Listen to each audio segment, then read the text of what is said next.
Bonjour tout le monde, j'espère que vous allez bien. Aujourd'hui, je vais vous donner 5 conseils qu'on peut faire quand on est vraiment au bout de sa vie, lorsqu'on ne se sent pas bien et qu'on a beaucoup de problèmes, beaucoup de soucis dans sa tête et qu'on ne sait pas par où commencer. Et il n'y a pas longtemps, j'ai vraiment été dans cette situation et en fait, j'ai utilisé ces 5 conseils et j'aimerais bien vous les partager aujourd'hui. Le premier conseil, en fait, c'est de prendre le temps de vraiment réfléchir. Donc, il ne faut pas essayer de masquer ses problèmes. Il faut vraiment réfléchir et se poser les questions. Qu'est-ce que je dois faire? What to do next? Et ici, comme vous pouvez le voir, j'utilise un bullet journal. Je l'utilise pour un peu de tout, pour le travail, pour ma vie de tous les jours, mais j'utilise aussi quand j'ai des difficultés. Et là, j'ai une page un peu self-help, là où j'ai noté tout ce que je devais faire. C'est réparti en 3 catégories. Il y a psychisme, professionnellement, parce que c'est professionnellement que j'avais des soucis. Et puis le troisième axe, c'est plutôt l'aspect personnel, développement personnel, des projets, etc. Donc j'ai noté tout ce que je devais faire et j'ai vraiment pris le temps de réfléchir à comment est-ce que je pouvais m'aider moi-même pour aller mieux. Je vous conseille vraiment de noter, de trouver une technique, de trouver un moyen de noter tout ça. J'essayerai prochainement, si c'est possible, de faire une vidéo là où je parle de toutes les manières de prendre des notes de la meilleure manière possible. Peut-être je vous parlerai de comment est-ce que j'utilise mon bullet journal. Alors, le deuxième conseil, c'est de faire attention à son environnement. Faire attention aux personnes qui se trouvent dans son environnement, mais aussi à l'état de son environnement de manière générale. Quand ça ne va pas, il faut nettoyer, il faut jeter, il faut trier, il faut faire en sorte que les choses du passé, les choses qui nous pèsent en fait, soient à l'extérieur de nous. Donc c'est tout simple comme conseil, mais vraiment, il faut le faire, même si quand on se sent pas bien, c'est vraiment pas évident, mais ça peut clairement changer une vie. Aussi bien de nettoyer son environnement, mais aussi d'apporter des choses dans son environnement, des choses qui sont positives. Moi, par exemple, je sais que j'ai tendance souvent à jeter des affaires, mais aussi à apporter, par exemple, des bougies.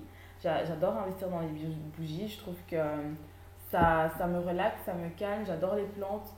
Peu importe ce qui vous fait plaisir, en fait, si c'est des posters, si c'est une autre forme de décoration, peu importe, en fait, mettez ça chez vous. Donc faut être minimaliste, il faut jeter beaucoup de choses, mais il faut aussi apporter des choses positives dans son environnement. Le troisième conseil, c'est le fait de ne pas rester seul.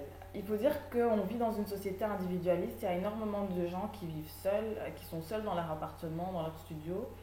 Et en fait, on dit souvent que les personnes africaines ou les personnes qui vivent dans des sociétés traditionnelles en général ne ressentent pas de dépression, mais c'est pas vrai. Ils ont des dépressions, mais souvent elles sont camouflées, elles sont moins ressenties, elles sont ressenties d'une autre manière parce qu'elles vivent très rarement toutes seules en fait. Elles vivent avec leur famille et quand ça ne va pas, eh ben, il y aura toujours quelqu'un qui va venir vous voir. Vous ne devez pas rester des heures dans votre chambre quand vous savez que vous vivez en famille. Donc moi je crois que c'est quelque chose, c'est un aspect vraiment hyper important, c'est ouais, d'aller voir les autres.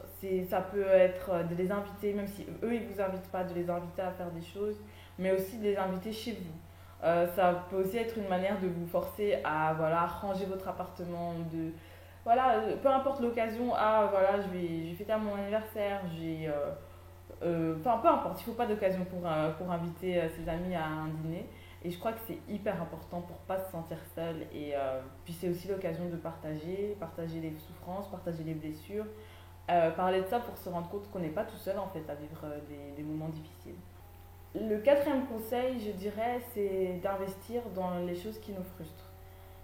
S'il y a quelque chose qui est dans votre tête depuis très longtemps et qui vous frustre, il ne faut pas avoir peur de mettre de l'argent pour faire en sorte que ça aille mieux en fait. Et parfois on se dit bon, je risque de gaspiller mon argent, mais en fait non.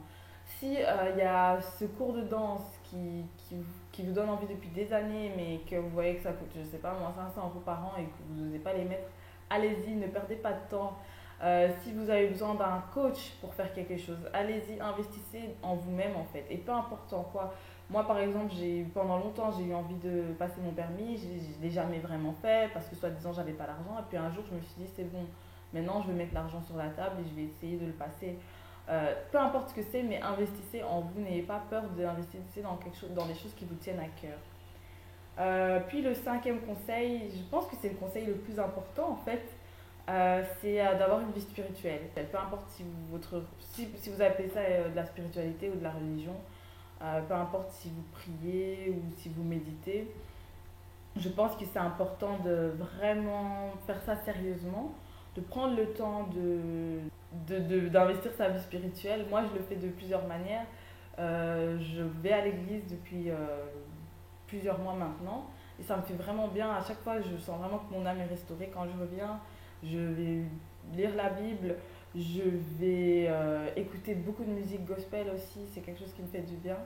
Je pense que tout le monde est différent. Il faut vraiment trouver sa routine, qu'il faut trouver ce qui nous convient et vraiment s'y accrocher parce que ça peut vraiment tout changer dans nos vies, je pense. Et c'est mon dernier conseil, mais je crois que c'est aussi mon conseil le plus important. Donc j'espère que cette vidéo vous aura plu et je vous dis à très bientôt.